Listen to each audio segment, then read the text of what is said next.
program.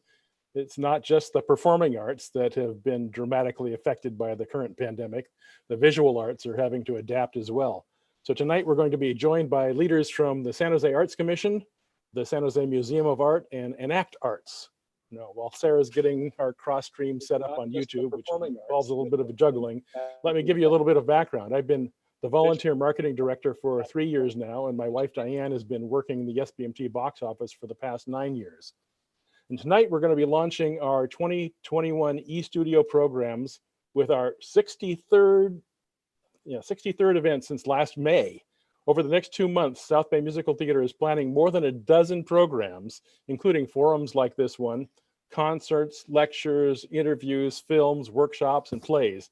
Now, our theme for the next 2 months will be contrasts, as we juxtaposition differing styles of entertainment, differing time periods, and the arts before and after COVID-19.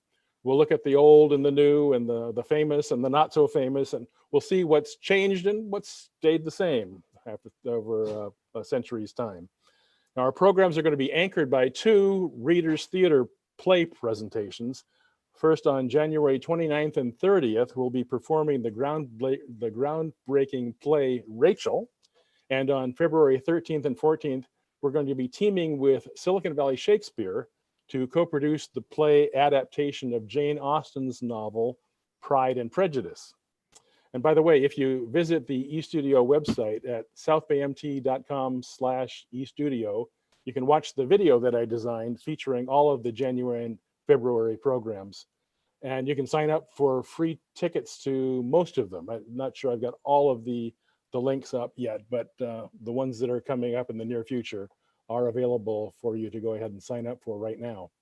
Again, that URL is southbaymt, MT stands for musical theater.com/eStudio. Now, I'll paste that address into the comment section of the Zoom interface so you can copy and paste it to your own computer.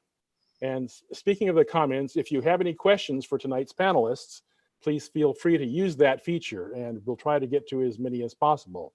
And likewise, if you have any feedback you'd like to give me as marketing director or anyone else at SBMT, a lot of the board members are actually listening in tonight, please go ahead and send that to us during tonight's event.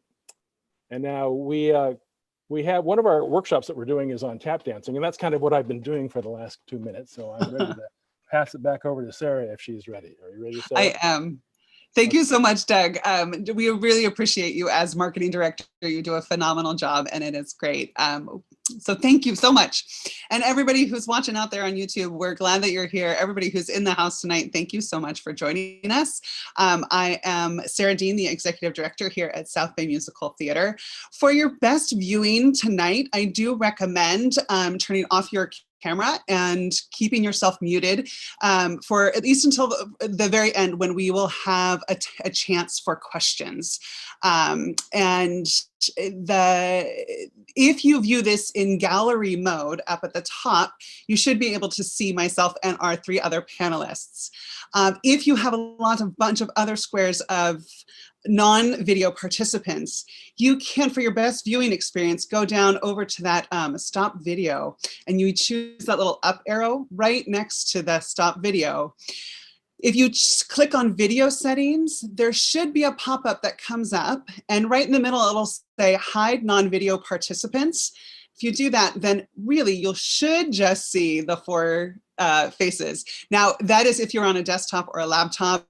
It gets a little more complicated if you're on a tablet or a phone. So yay. But anyway, we're glad that you're here. And thank you again for coming. I am so excited to talk about the State of the Arts 2021 and kind of reflect on the past year and where we're going. And I'm incredibly thrilled to discuss this with these 3 phenomenal women.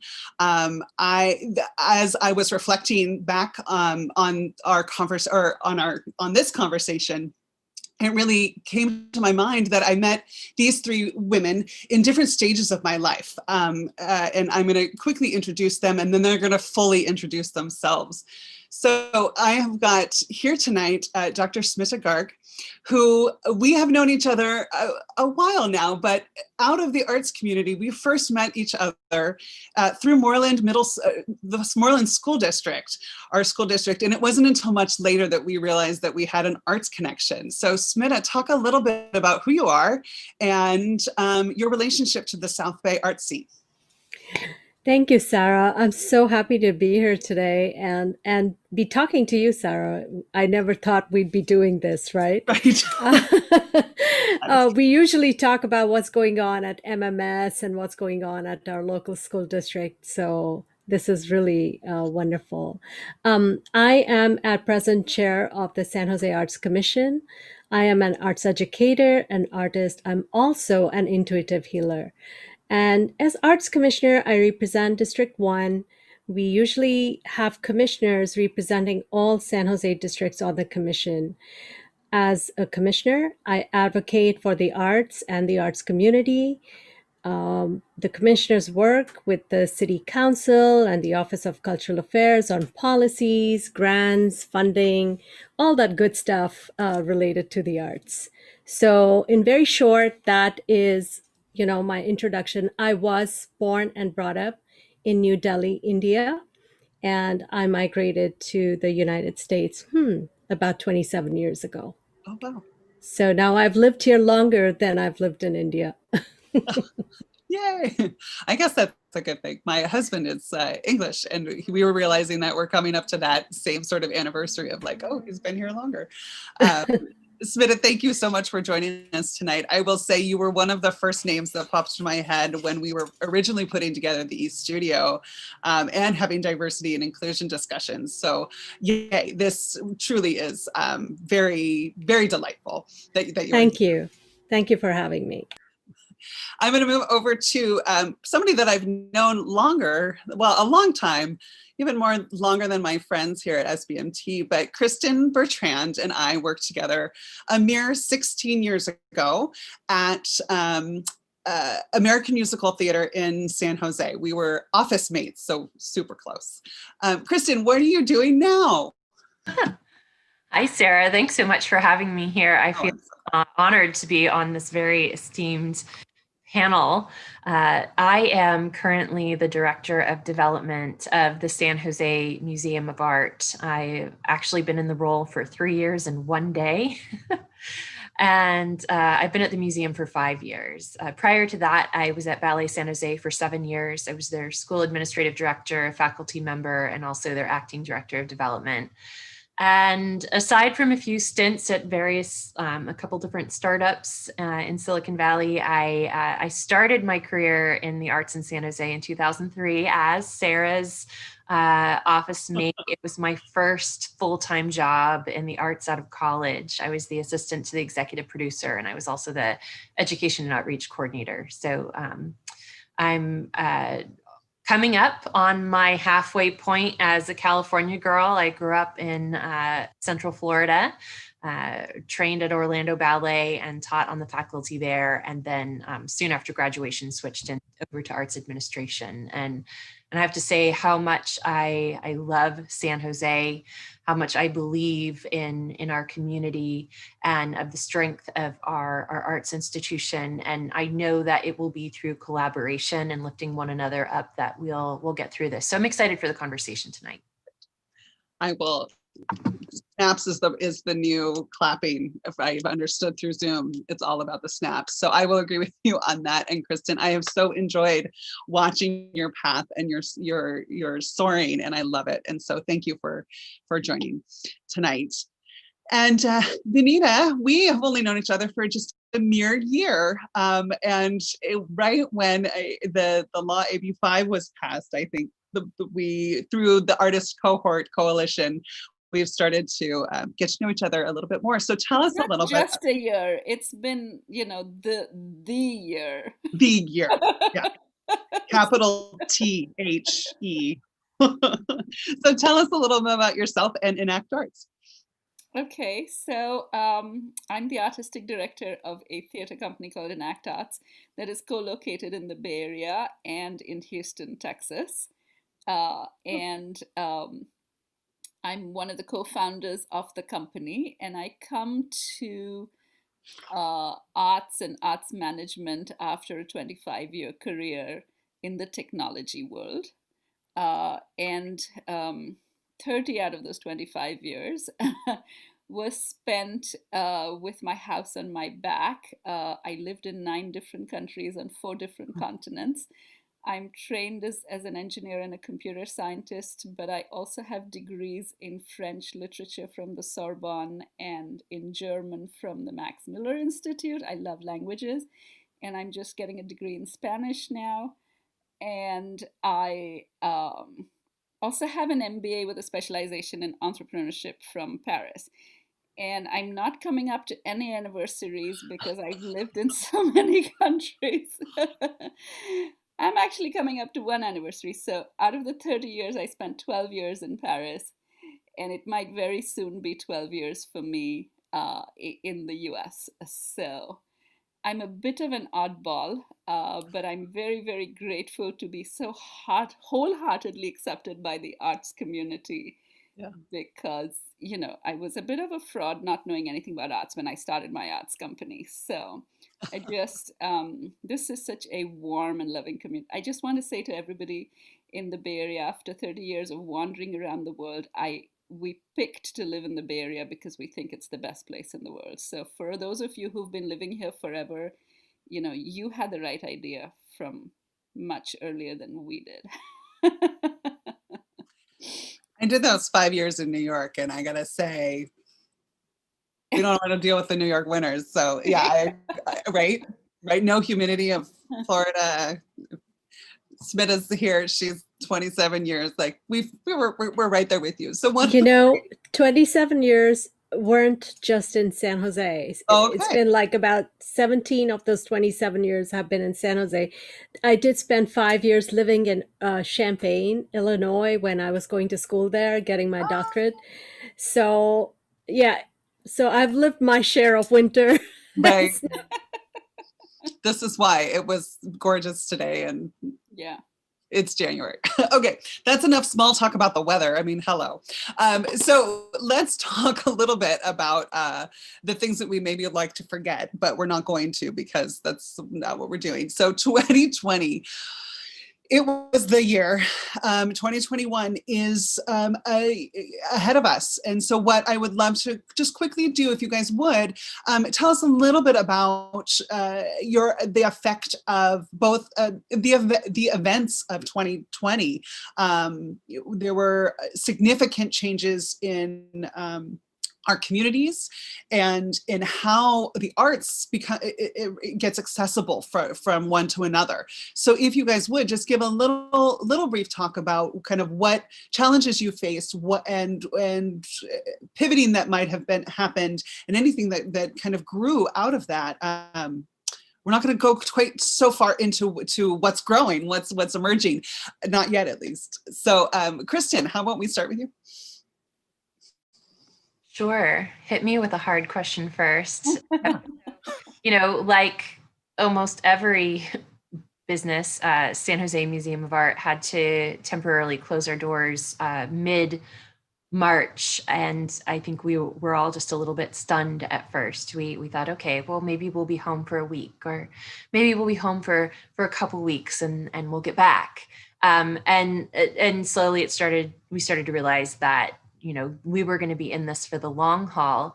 And I was so impressed with our staff. SJMA, we were at about a $5 million budget and with about 48 staff members. And we were determined to keep the family together. And so we immediately went to our board of trustees, and they put together a challenge grant to raise the money to keep all of the full-time staff and part-time educators on board so that we could just focus on pivoting our programs. You think that a museum, well, it's a building and you go there to look at old stuff. But SJMA is actually the only accredited modern and contemporary art museum in San Jose. And we had recently adopted a strategic plan to become a truly borderless museum, essential to creative life. And in the diverse communities of San Jose and Silicon Valley. So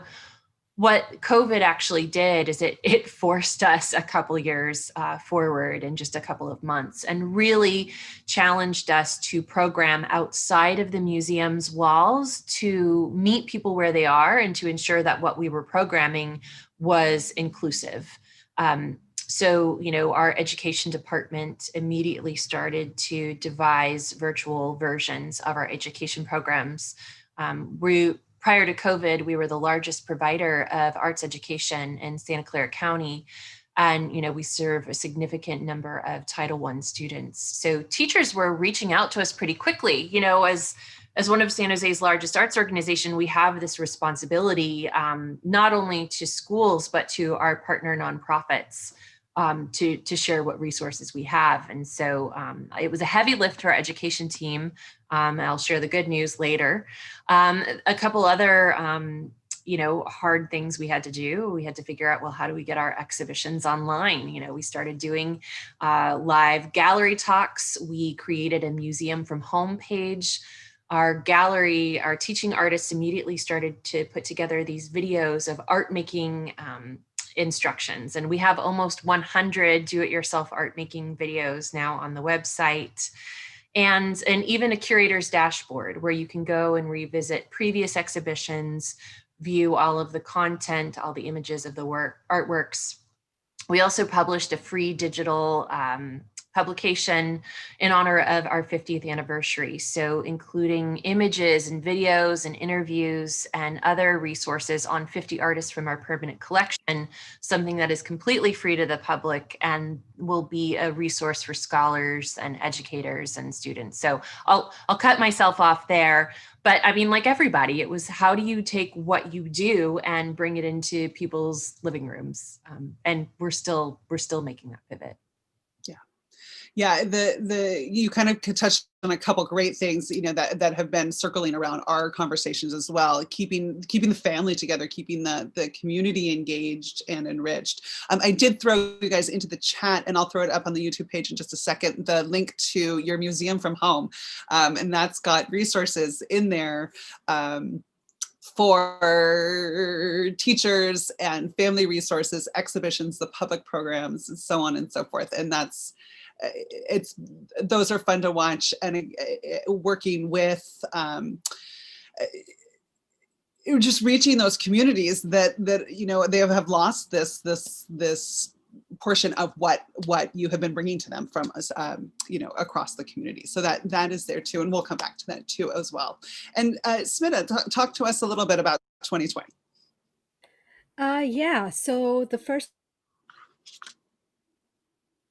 thing that happened, at least as far as the Arts Commission's work was concerned, was all our meetings were canceled because, well, we met in the city hall and we weren't really meeting anymore because the city government got really busy taking care of COVID and just supporting, the Santa Clara County of Health and everything. So a lot of the city officials, even the OCA officials, actually got pulled into that and pulled into working on or looking at funding opportunities for big and small arts organizations. So suddenly our meeting stopped, and it was a state of like not knowing what was happening and where we were going with everything. The meetings didn't really happen until July. And then in August, we started to meet over Zoom and we started to go back to business, which was a relief because as commissioners, I think we were really, at least I know from my end, I was worried about how we were going to support the arts community, not knowing what we were doing as commissioners. So it was really good to get back to business and get involved in the arts community again. So that was the Arts Commission part. With the coalition that I had founded with a few artists friends, and this was in 2019, we had our in-person event, and the coalition was set up for in-person arts workshops. This is Creatives for Compassionate Communities. And so we'd had our first event in person, which had been really successful. And our events are quarterly. So the next event was going to happen in 2020 and moved to 2020 March. Suddenly everything is stopped. We put in all the work for another in-person event and realized that we'd have to cancel it and rethink our strategy. So we ended up canceling that event and we started working on creating an online event, which happened in May. So we were actually successfully able to move to online, although there are things that we have wanted to do, in person, because there are certain, I'm sure the visual arts community or, in general arts community will understand how important that personal interaction is. And a lot of our work at Creatives is based on personal interaction with the participants. So we have rethought the entire strategy and moved all that work online for now, and it's moving almost equally successfully. We have been able to bring in participants from other parts of the world. There are people from Hawaii. There's even people from hospitals, who are able to participate, or senior centers who are able to participate now, which they could not in person. So those are some of the pros. And one last thing I'd like to mention is that I was able to start a whole new online event that happens every Wednesday. It's a really fun event. It involves some, meditation, some healing, um, and some vegetarian recipes. And we are adding an arts component moving forward to it. So that has been really incredible. That was a platform we had never thought of before, but it's something new that we decided to take a risk with, and I think it's moving pretty successfully. And that's with Chopstick Sally. So I'm really excited about that. It does sound amazing. We have information as well for all the participants that we will send out about and we'll talk a little bit more about sorry, the name just popped out of my head, the Medi Veggie, in kind of a little bit later as we talk about the healing arts. One of the things that you talked on, Kristen, I think you mentioned it too, was the effect that we're able to reach. Our reaches has been able to really expand into different areas, different people. We're reaching out, touching base. And I know, Vanita, we spoke about that early on, kind of June, July time of like, when we picked up and when we started theaters in this different format, this was an unexpected benefit. So you want to talk a little bit about that? Yeah, I mean, I'm going to echo. I mean, theater is all about human connection in a physical space and feeding off of the energy that comes from a live performance. And so, when you can't do that, then who are you as a theater company? This is really, it's existential angst at its very fundamental. So we shut down in the first week of March. We had just luckily done our gala the week before, and it wasn't as successful as previous galas because there was already a COVID, kind of implication of not enough people came and everything.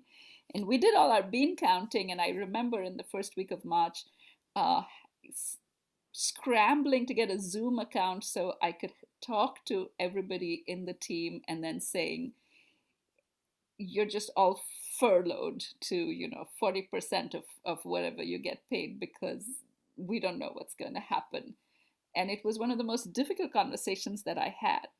But what was really exciting was that as we shut down physically to connect with each other, we kept opening up bigger and bigger virtually to connect with each other. And suddenly we started to see all these opportunities, and the people that we connected with in order to do what became eventually known as virtual theater, there were no barriers anymore. And so we were working with people in London, people in New York, people in Kolkata and Delhi and Bombay, and people. We were doing online performances, and we had audience members from Melbourne in Australia and from Dubai, and it just opened up this whole realm of connectivity to people that just would not have, we would not even have considered it in a normal time. So we were collaborating with theater companies in different locations. The thing about Enact is that we formed Enact because there didn't exist a professional South Asian theater company telling South Asian stories to mainstream, to universal audiences. And we wanted South Asian voices and South Asian culture, and so, the social political narrative to become part of the mainstream narrative. That was why Enact was formed. And then we realized that you can't tell stories unless you have the talent, and our diverse talent was really not being developed, and so we became a talent incubator, and we've been looking and doing plays that that really represent the diversity, the demographic diversity of the region that we live in, and b tell stories that are global but are from different perspectives, not necessarily from a singular perspective. So being able to then translate that into a bigger, more international model, it just opened up possibilities for us. And we have three business arms at Enact. One is the production arm, one is the School of Education, and then we have something that we call community programming. And then we realized that there were people in the community who really needed our help. And so we started doing programs for free. For example, we helped seniors in senior centers write radio plays and act in them and turn them into audible podcasts and share them with their friends and family. And we started to fundraise for these events to cover our costs through crowdfunding. And people donated really generously. So we started building communities of people wanting to help people. And that was just one of the most beautiful things about COVID, is that the community came together so beautifully, artists supporting us, the community supporting the artists, and the community and the artists supporting the people who were most in need. We started doing online classes for schools and school children. Some of them could pay, some of them couldn't pay, but it meant that we were teaching theater and we were teaching life skills through theater to I remember Smita's daughter was one of the very first classes that we launched.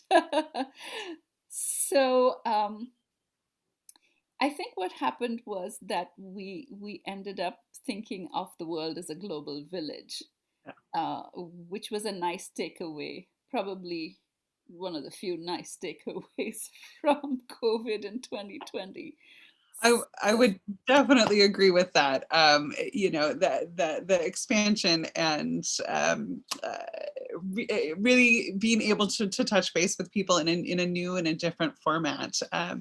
Yeah, I'm going to share my screen just for a minute, just to give I have your mission. I believe this is your mission of Enact Arts. Hang on. It's right here. Which is, I just think it's beautiful. Enact means in action. We're moving as much as we are reflecting. We are an American contemporary theater company, and we want to enact change. Our unique position is an exponent of both South Asian and South Asian dysphoria. Voice is not only an artistic joy, it is a call to action. Our aim is to represent those voices which are not heard in the mainstream, and to do so with skill and style. Come and act with us. The programming that you have really is hitting so many different levels. I was very interested in, I apologize that I missed it, but you just closed the 8 monologues in one evening, which, correct me if I'm wrong, or talk to me a little bit about that program that was voices that are coming together to reflect on the past year.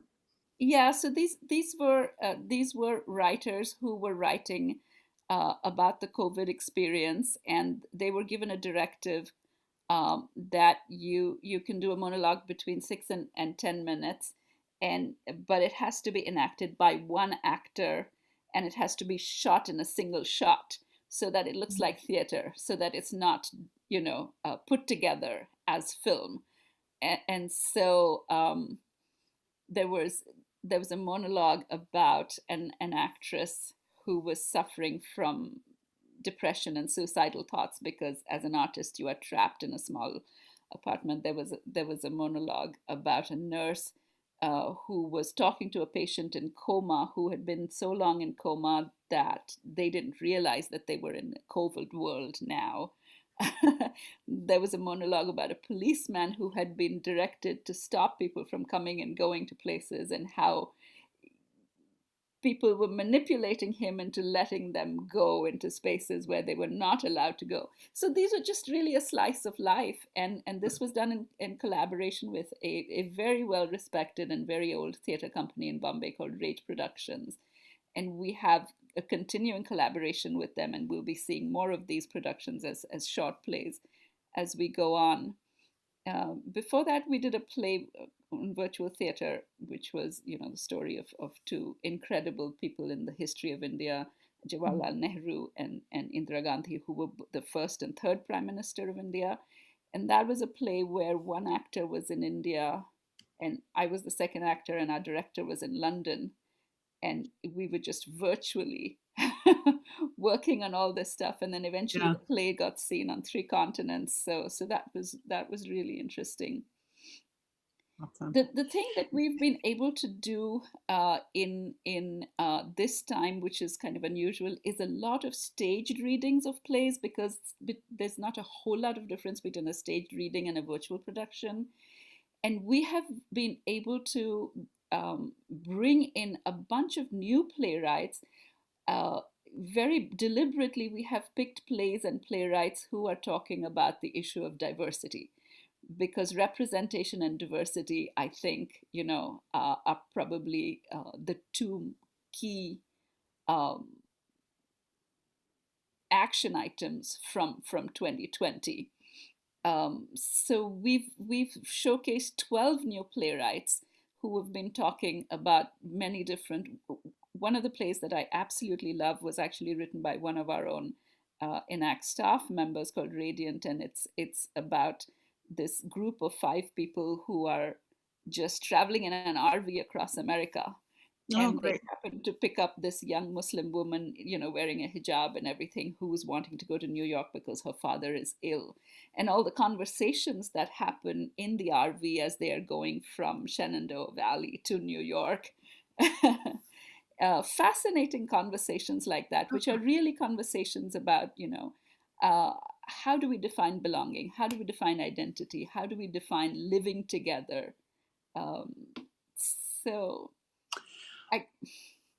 Yeah, we are finding the same, the same thing. And as we look ahead to 2021, on the top, one of the biggest benefits that in our company that we've discussed is that this has given us a chance to slow down and tackle some of the big issues that we have been neglecting. And so for us, it is definitely our community inclusivity and accountability team is really making wonderful strides as far as putting our programming, especially in the East Studio, is to make sure that it has different voices that are heard and represented. And I really important. It's for me, the biggest blessing is to be able to slow down and be able to focus on some of these. Kristen, on that note, you and the San Jose Museum of Art have a wonderful program. If you want to talk just a little bit about the art and the art world, sorry, and diversity, the challenges of Black Lives Matter and diversity and inclusion. Sure. The exhibition you're referring to is called Barring Freedom, and it is an exhibition that was inspired by the teachings of prison abolitionist and scholar Dr. Angela Davis, who is a professor emeritus at UC Santa Cruz at this Institute of Arts and Sciences. And so this exhibition was co-organized with the university, and we're truly honored to have it installed in our galleries at SJMA with over 20 artists from the United States who are really looking at the way individuals view incarceration, and it's exploring the realities of systemic racism within our criminal justice system, and the need for social justice. SJMA has a history of exploring themes of social justice through our exhibition programs. But I think, like so many organizations and individuals, this time of COVID, following the murder of George Floyd and the protests and deaths that continued, we realized that while we felt we had been making some progress, our permanent collection, we have a large representation of artists of color and women artists, but we still had so much to learn and so much growing to do. So, we established a diversity, equity, and inclusion task force. We began working with an amazing organization called Race Forward. So we've been doing a lot of trainings and, coming up with a draft of a plan involving our trustees.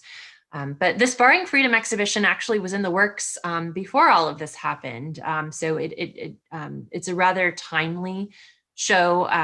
You can actually learn quite a bit about this exhibition by going to our website. And I know that Sarah will share that link with you, not only SJMA's website, but the website that UC Santa Cruz has put together as part of the exhibition. There are so many public programs. We've been having hosting along with UC Santa Cruz conversations with Angela Davis, with Brian Stevenson, who you would know from Just Mercy, the book, and following movie. He's just such an extraordinary individual. So lots of conversations with artists and writers and scholars on the topic of the need for prison reform, and the fact that of our 2 million incarcerated individuals right now, the majority are Black and Brown, and what is our responsibility as citizens to address these issues. That was I think wonderful to be able to open the museum for 3 weekends, October and November. So 750 people got to see it. Oh, awesome. And it's still on view. So whenever it's safe to open the museum's doors, I encourage you all to come and visit and check it out, because it really is a really stunning show. I did, for the people in the Zoom and on YouTube, I did put those links into the chat tools. And again, we will send those out at the end. There's a significant number of information on the program and on the installation on the websites, as well as a number of, it looked like, events coming up. Yes, so many events. And there are videos of all. So if you want to listen to Angela Davis, if you want to listen to the talk with Brian Stevenson, which is like going to church, it's amazing. Oh, cool. Yeah, you can catch all of that online. And on those calendars. One other thing I'll add, just quickly, because you mentioned Black Lives Matter, SJMA relies heavily on our in-person gala every year to raise 20% of our contributed revenue. And it's a big party, big expensive party, and we raise money through sponsorships and an auction. And this year we produced a television show in partnership with CreaTV San Jose. Shout out to that amazing organization. If you need to produce a show, you just need to call them. They're very affordable. And also, partnering with many of our local organizations like Mosaic Silicon Valley, New Ballet, San Jose Jazz, working with just lots of different or Opera San Jose, to provide this entertaining night, and also to sell a lot of art, not from our collection, but art that we donated for the auction.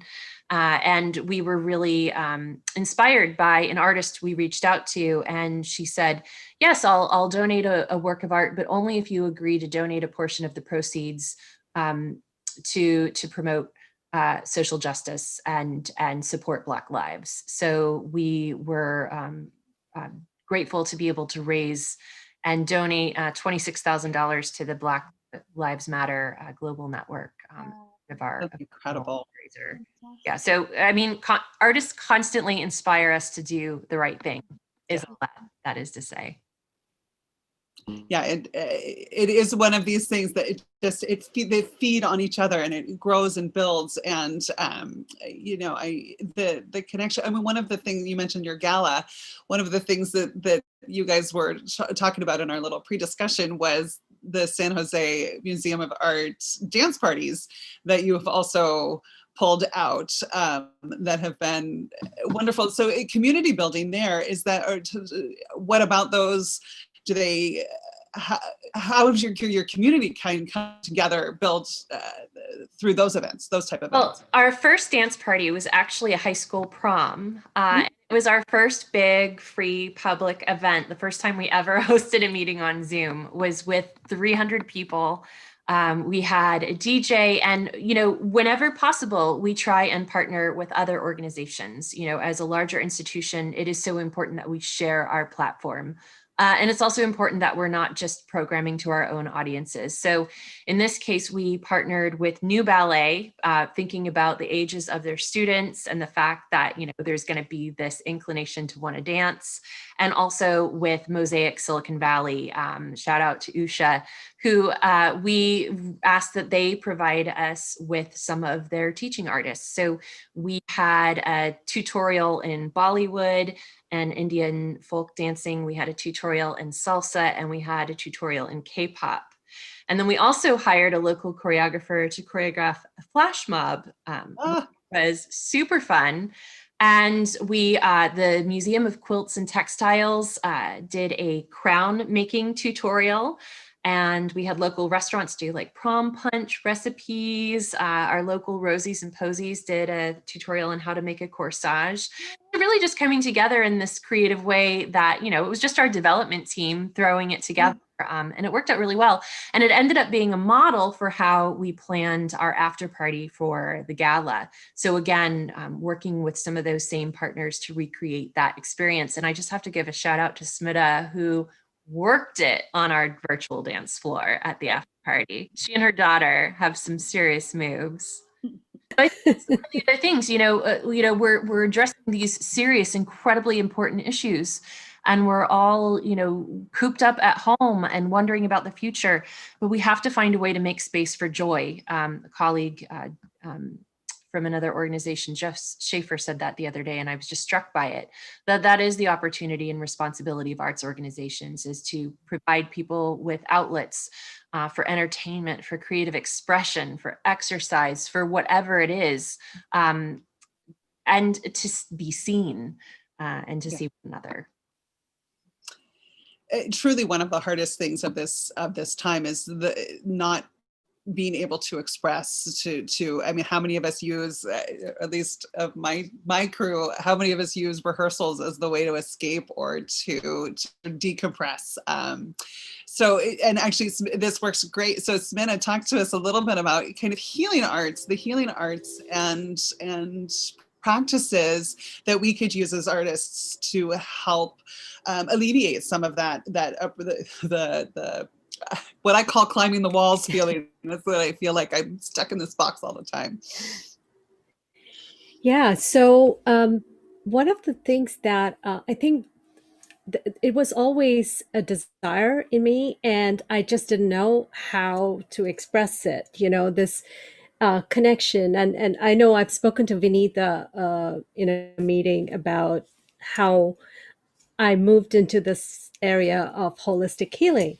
It has to do a lot with, me being diagnosed with an autoimmune issue, and then this whole world of holistic healing started to open it up to me. And I always loved the arts. It was a childhood passion. And I realized that it's because I was a very introverted child, and art for me was the way I communicated, I expressed myself.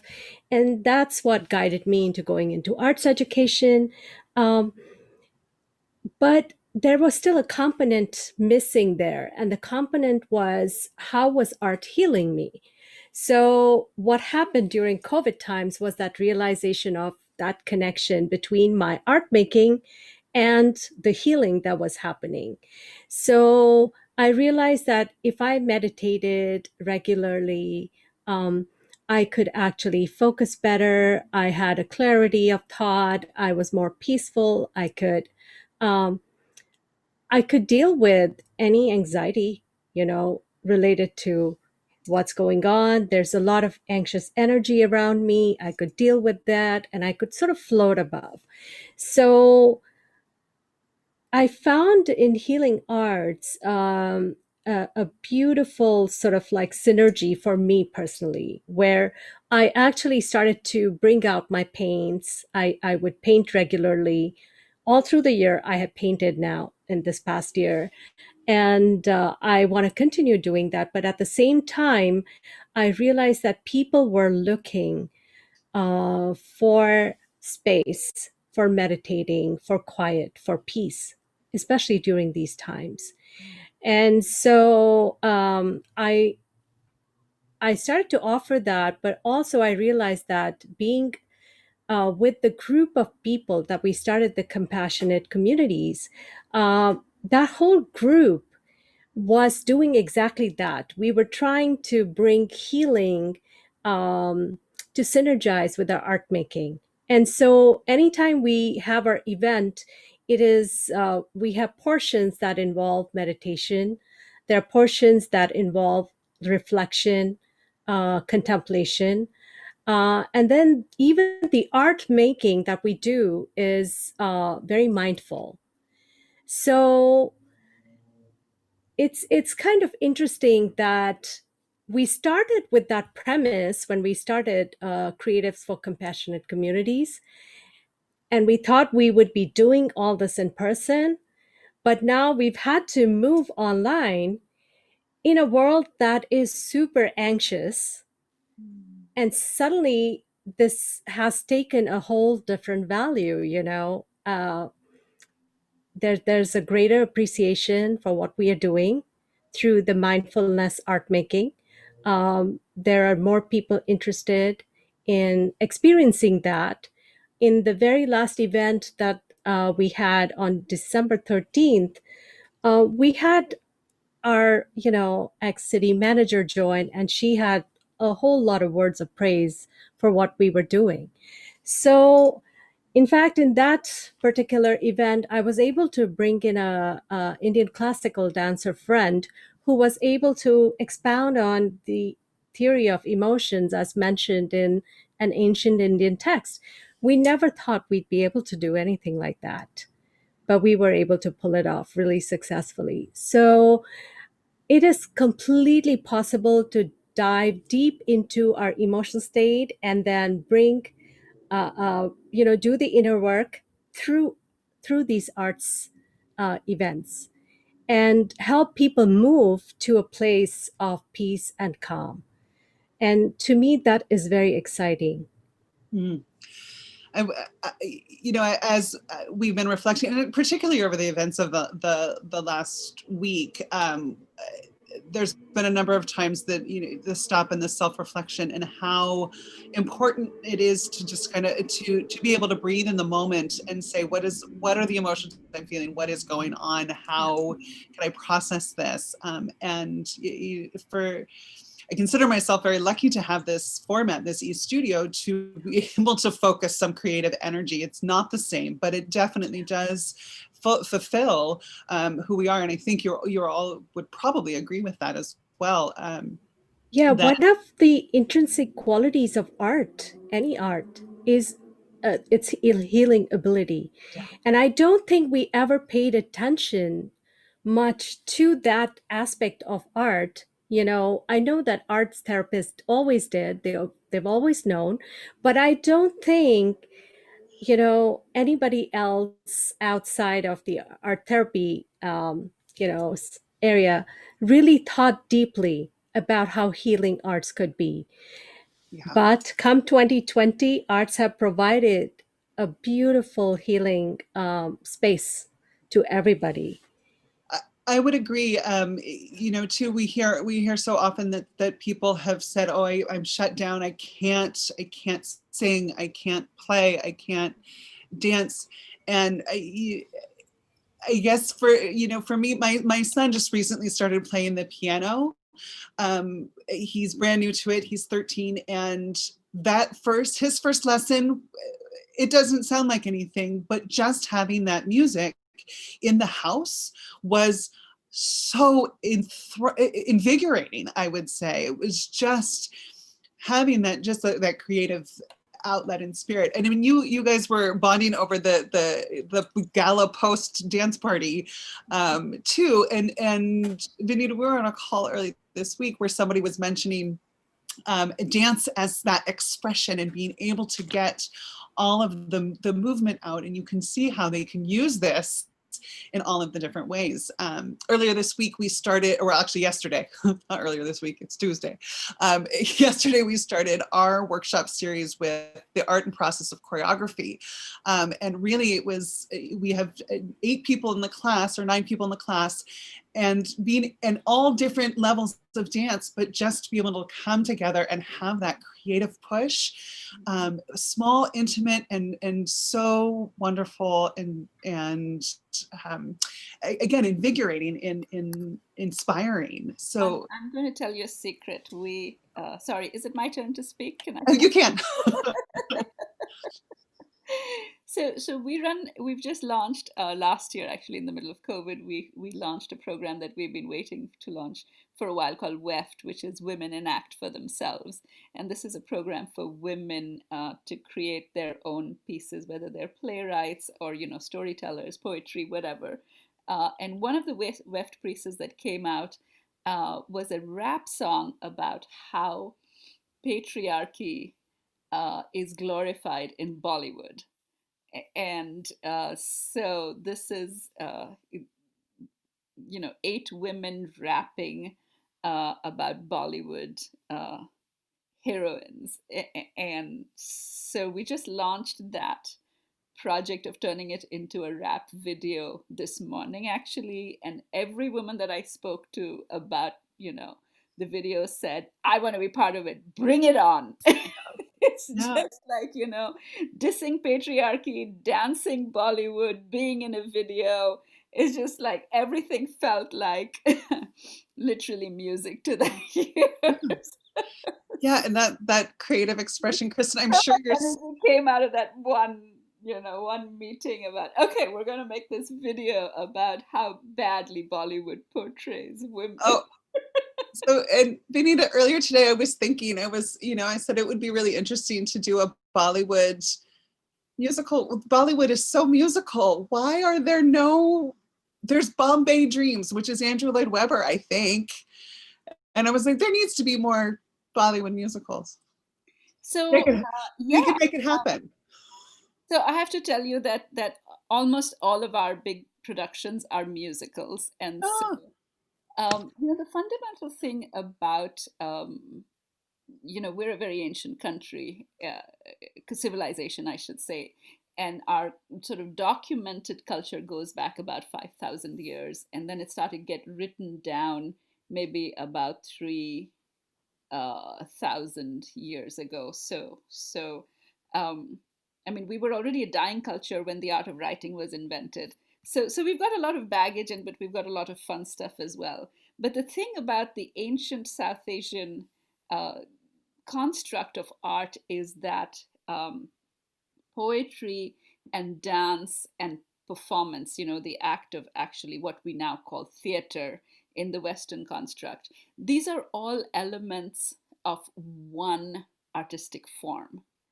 And so for us, it's very hard to do something without singing and dancing about it, and without making a big deal and having massive gestures and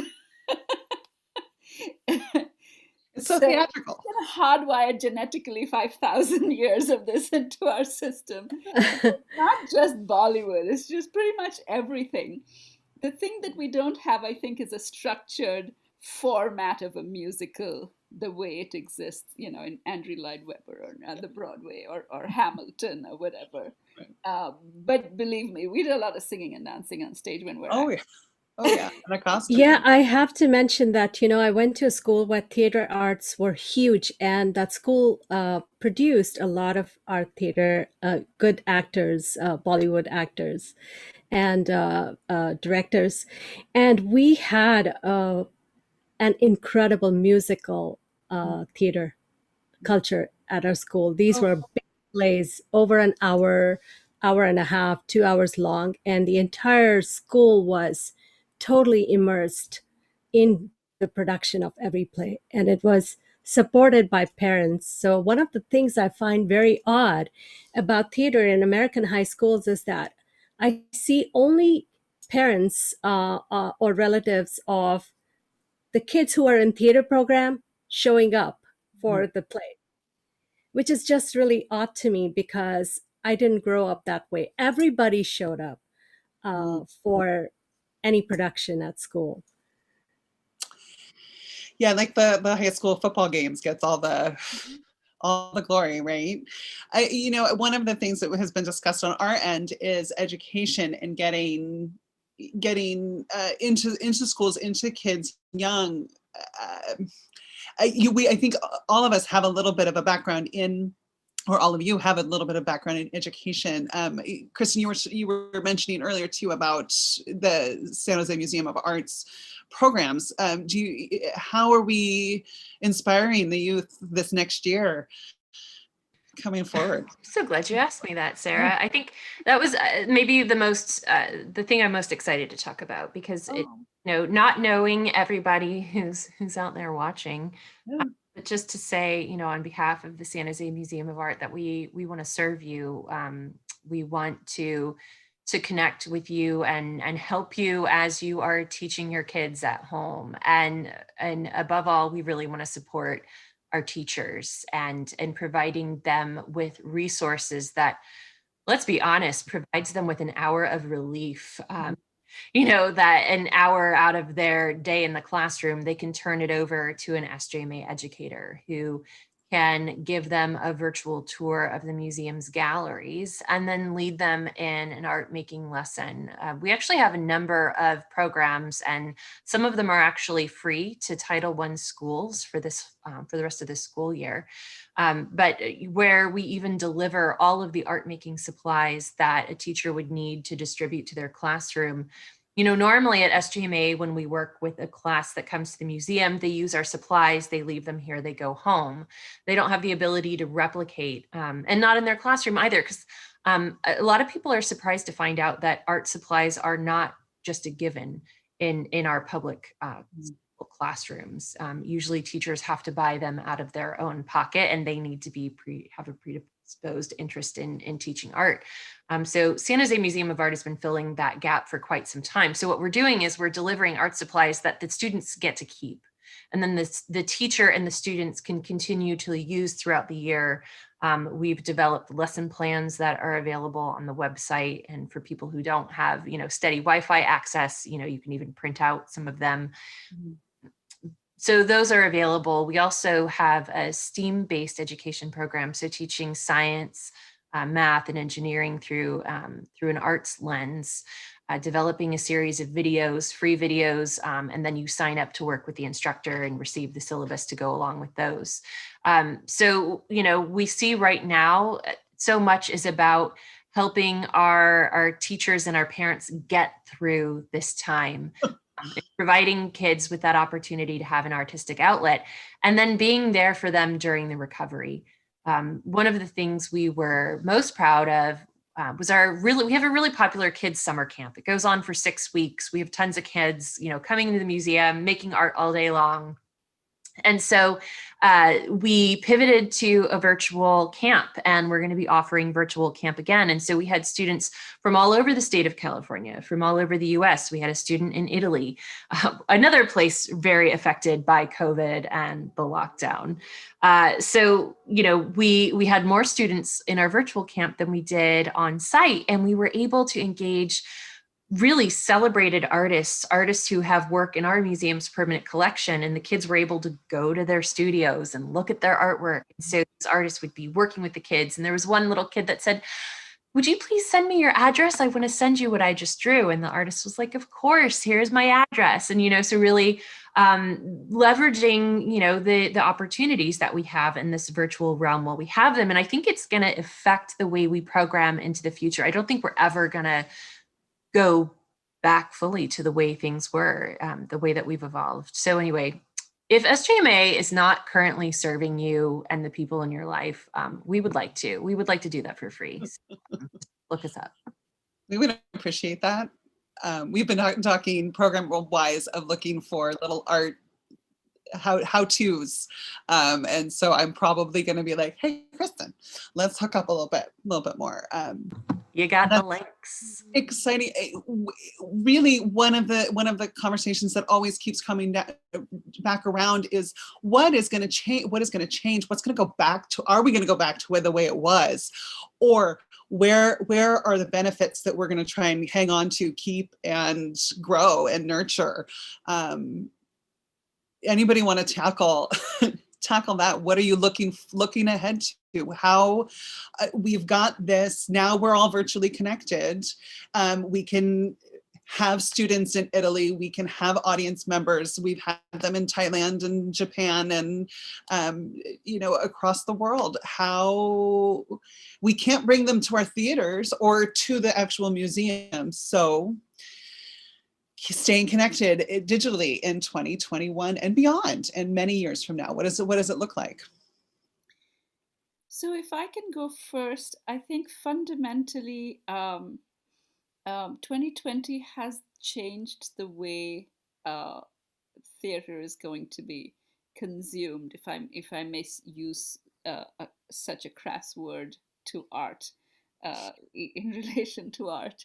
I think, you know, if we are doing it, not that the method and the appetite hasn't existed before, it's just hadn't become a thing until 2020.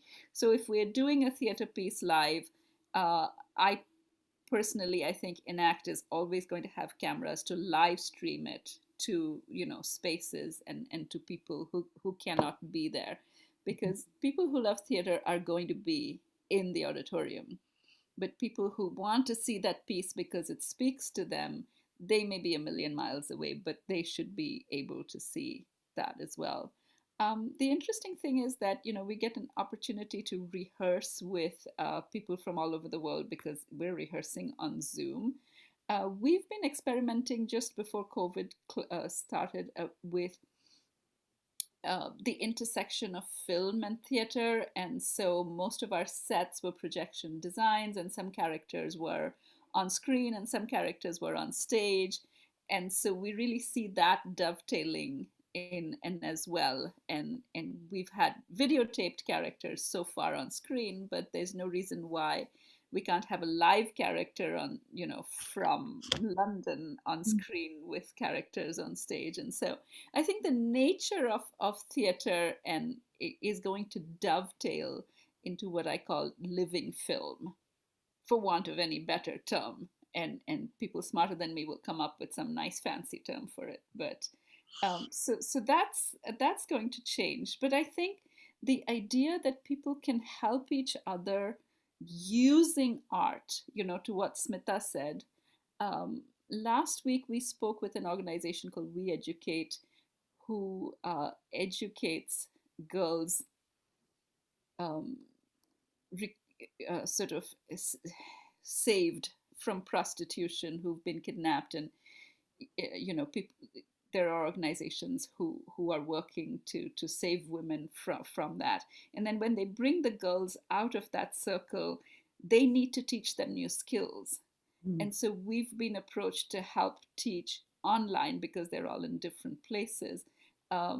Life skills and basic English language to these girls who haven't had much education. So the world is responding to artists in many different ways. And we just have to find ways to respond that are part of the new reality, I think. Smita, what do you think as San Jose Arts Commissioner Chair?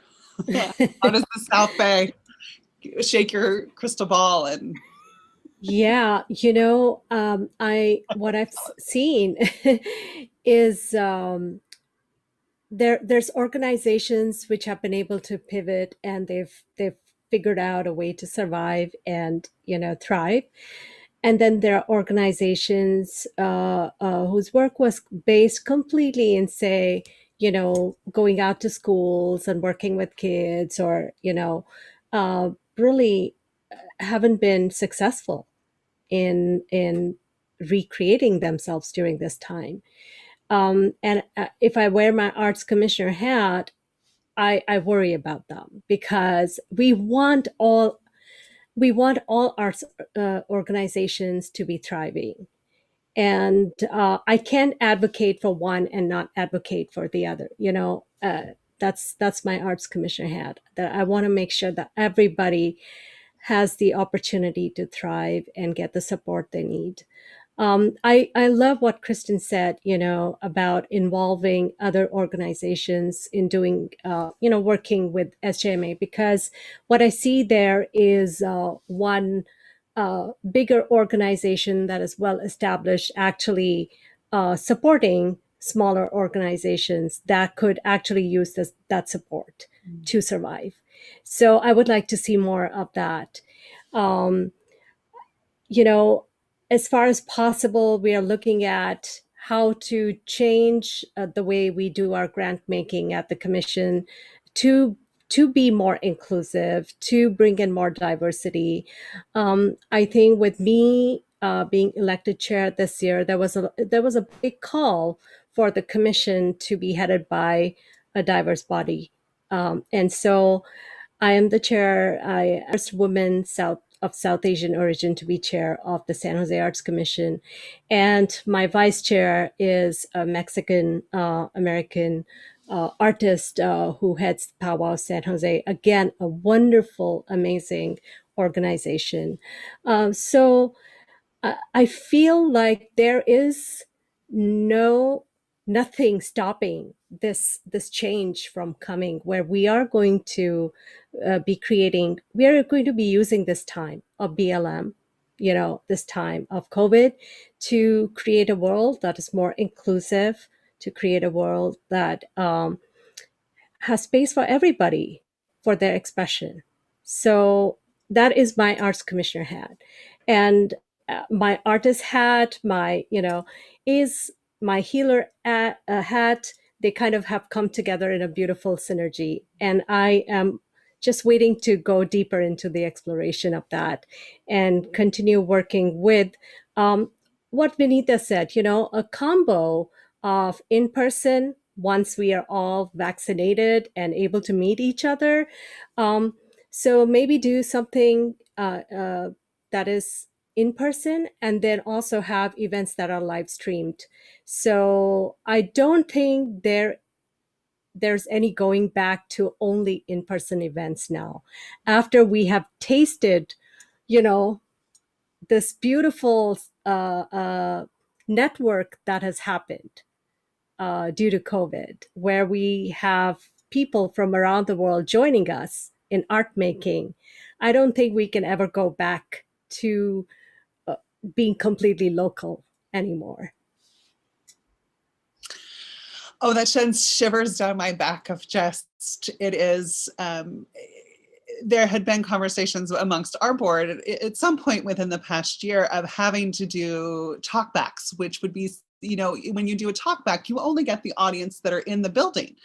And I would imagine that the other audiences would like to come and participate. And we just, the thought of like, wow, how do we do a talkback with and open that up to virtual, gee, I don't know. And then, you know, now we're like, yeah, okay, that's not going to be a problem because we've got Do that. Get out the selfie stick. You'll clip on the mic. We'll stream it on YouTube. We'll use StreamYard and done. Right, exactly. And that is, you know, it again just provides that connectivity. And when we have audience members who have family that are across the country or outside of the country, you know, how will they be able to connect in? The expansion of who we can reach is super exciting. And yes, so yeah, and I think our motivation for that, I think, you know, I mean, just as I look at the museum and so many of our sister institutions, you know, that we will have a much more equitable approach, that we will be focused so much more on access and inclusivity, not only in our programming, but in the way that we reach out to our community. So I really do hope that this time of refinement, that it sticks with us. And I will just say, though, no matter what the arts look like after 2021, they're only going to look like anything unless the community prioritizes art. And by that, I mean philanthropy. I mean that as individuals, we all need to, it is such a financially strenuous time for the majority of our community. But there's a portion of our community that's doing really well right now. And those of us have a responsibility to invest in the arts organizations that we believe make our city a better place to live and to learn and to work. Because right now, the city of San Jose, the way they fund arts is through the TOT, which is the transport tax, right? And nobody's TOT has really, to the convention. really suffered. Arts funding from the city of San Jose has been cut by 75%, and they've warned that the cuts will continue. Corporations are starting to divert their funding from the arts to health and human services.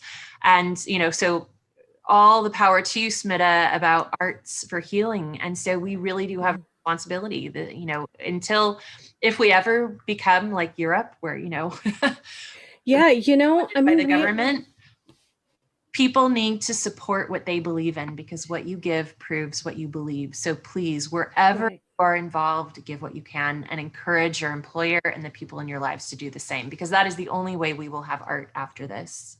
Yeah, and I feel very, very strongly, you know, the reason I joined the Arts Commission was very personal, in a way, because when I moved to California, I was shocked to see that California schools did not have any arts.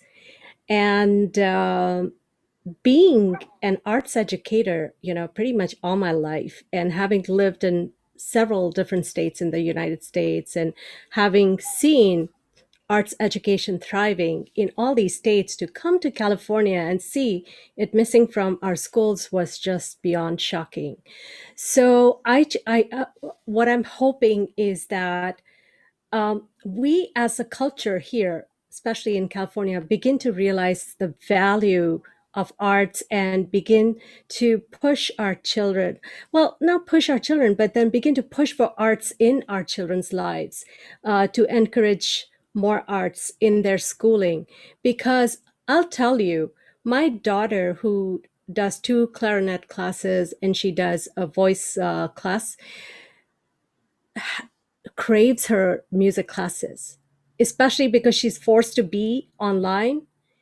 She looks forward to that time when she can just wind down and play her clarinet.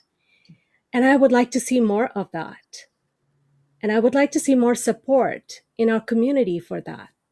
So, you know, let us push for more funding for the arts overall, starting from kinder all the way to, you know, right? Yeah. That really resonates with me, Smita. That's why I started Enact, you know, because there was, I grew up in Kolkata, which also known as Calcutta, which any Indian knows is just like the absolute heart of anything cultural. Our one Nobel Prize in literature is from Calcutta, the great Rabindranath Tagore, and art was just an everyday part of our lives. And when I realized that it wasn't happening in schools and it was happening in the community, but at a very amateur level and in silos, that's when I decided that I was going to have to do something about it. And, you know, create a platform where we could tell our stories. But what I realized was that when we were trying to tell our stories, I just didn't have enough well developed talent because the pool and the pipeline wasn't developed. And so we kept going back further and further. We started the School of Drama. We are now teaching theater and theater related schools in so many schools. We are bringing theater into the community, just like the radio plays that I talked about, just so that we can create this theatrical ecosystem where many diverse groups of people can have voices through art. It's a very fundamental need of the human soul, and I think art is food for the soul the way food is food for the body, and we're not human without our souls. So It is also a very important part of a child's complete development. It develops the brain in ways nothing else does. And it releases dopamine, the feel good hormone. I mean, I can go into the science of it, being an arts educator, and I Uh, explain to people that way. But, really, it's like a no brainer to me. So it continuously, surprises me that we have to fight to keep the arts in our communities. well, Smita, I have to say the science of art and that is fascinating. And we're going to have a follow-up session at some point in the next couple months because that would be amazing. Yay, ladies, thank you.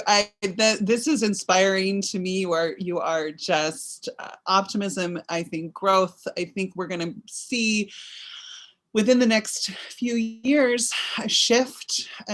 Collaboration is going to be key.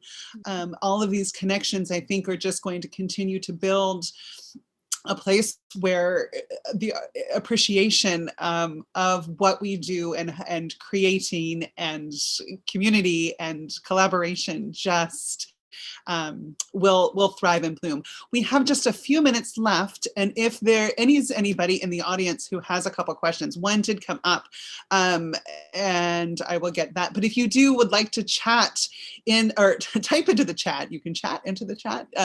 Then please do so, and I'm happy to read those. There was a question for Smita. If you would just provide a little bit more background about the Arts Commission itself and what it does, and which media gets the most attention. Are you focused on public sculpture, music festivals, coordinate among nonprofits, etc.? Yeah, so the Arts Commission actually looks at the policy, our local government's policy around the arts, the funding for the arts. We help write those policies. We make proposals, and those proposals get voted on, at city council level. We advocate for more funding for the arts. We basically the Office of Cultural Affairs, we work with them in making sure that there's enough grants programs and grants going out being made to arts, and to various groups. And there's all kinds of groups. There's different kinds of art grants that OCA gives out. And some of those grants are for nonprofits, and some of those grants are for just about any arts organization. Um, you know, and these grants are in different categories, so there are different programs, and those programs are listed on the OCA website. So I know that SJMA receives grants from us. There's big organizations that have been receiving grants from us, and then there are smaller organizations that have been receiving grants from us too. And then there's also, I know that there's a special grant program that is for small businesses that are arts based, not necessarily nonprofits. So there's like a wide variety of grants that the city that OCA gives out. Um, yeah, I was there anything else? Yeah, no, that Okay. seems like it. It's Yeah. primarily financial support and advocacy Yes. for the arts in the San Yes, Jose and the totally. South Bay. Yeah. Yeah, Not even, we do have a public art program. There's a separate public art department that is oh, part of OCA. And what the way the commission is laid out is that we have these 11 commissioners, that is, if all the seats are filled. And of those 11 commissioners, five participate, five create the public art committee. And the public art committee basically looks at all the public art that needs to be approved within the city. And so that subcommittee, it's a subcommittee that works and focuses on public art. Yeah. there is when we'll send out the San Jose city with the pages for the Yeah. arts. The Office of Cultural Affairs, I think they have all the information on their website. I got a little, as you do, I was meandering through the webs and was looking at all of the various sculptures that are around San Jose and like, oh man, I know where that one is. Oh, those are in front of Happy Hollow. I remember those. That's in the park. So it was definitely fun to look around at what is offered there. I do not see any other questions in the chat unless somebody's holding on to something or they want to unmute and ask themselves. I just want to recommend that this is a great time to take a drive through downtown San Jose and look at all the beautiful murals out there. Oh, that is do you know if there is a list on a mural list? There must be. I think there is a list of murals, and there's some new ones. There's a beautiful mural by Mona Caron, and then there's another mural on the 3rd Street garage. There's just we are turning into a city of murals, which is a dream for me because I lived in Philadelphia for a while, and that's what I loved about Philly, just the art on the streets, and the murals there. And now it's literally like I'm looking at San Jose and going, yay, we are turning into a city of murals. There's that beautiful mural by Elle Mack on the side of the Children's Discovery Museum. Oh my God, yeah. Sophie holds the world together, that SGMA had the privilege of commissioning. So yeah, I think it's on the San Jose Public Art website, a list of the various, just public art in general that you could go and take a walking tour of. Cool. I will definitely pull that out and put that in our post show blast out, which is fabulous. So ladies, my friends, thank you so much for joining me this evening and joining us and graciously giving your time to dream and share some inspiration and ways to grow and educate and expand our horizons. I am truly grateful, appreciative. Everybody who's watching, please support the arts in the South Bay. We're here to stay. I did notice that there was an announcement about the California Arts Corps that is on Gavin Newsom's next budgetary plan. So maybe we'll see some extra support from the state level. Yeah, we'll hold our breath for that. But otherwise, everybody use all the support we can get at this time. Everything crossed, and may the rest of the year be what it is. It's going to be what it is, right? And we'll just enjoy and keep sharing the love. Thank you all. Thanks for your leadership, Sarah. Thanks to South Bay Musical Theater. Back at you, back at Benita and Smita. Thank you guys so much. Anybody that's watching, feel free to unmute, talk amongst yourselves. We'll keep Michael Hirsch. Is that Michael Hirsch from American Musical Theater days of yore? He is a fabulous person. He is our board chair, but he is not AMT person. Sounds very familiar. Now that I've called you out, Michael. I recognize Steve Salmond. He's also a Moreland parent. We actually have a bunch of our board members. Steve Salmon, you guys can turn on your cameras if you want. Steve Salmon is one of our board members. He's been a board member. Gosh, are you in year 6, Steve? I'm not quite sure. With the board? Yeah. No, it's going into my 4th year. Oh, 4th year. 4th year. Ed Hunter's on and Sharon Peng, both new board members as of this last year. I will say, and Spinna, you too, jumped into that commissioner's seat or that chair seat during a really rough time. And kudos to both Sharon and Ed, who just joined us, and who also jumped in when the ship was going down. Michael Hirsch is the one down in the corner now, Kristen, and he also picked up the reins, deciding to become our board chair in June, July, whenever that was during the summertime. Thank you all. Very courageous. Yeah.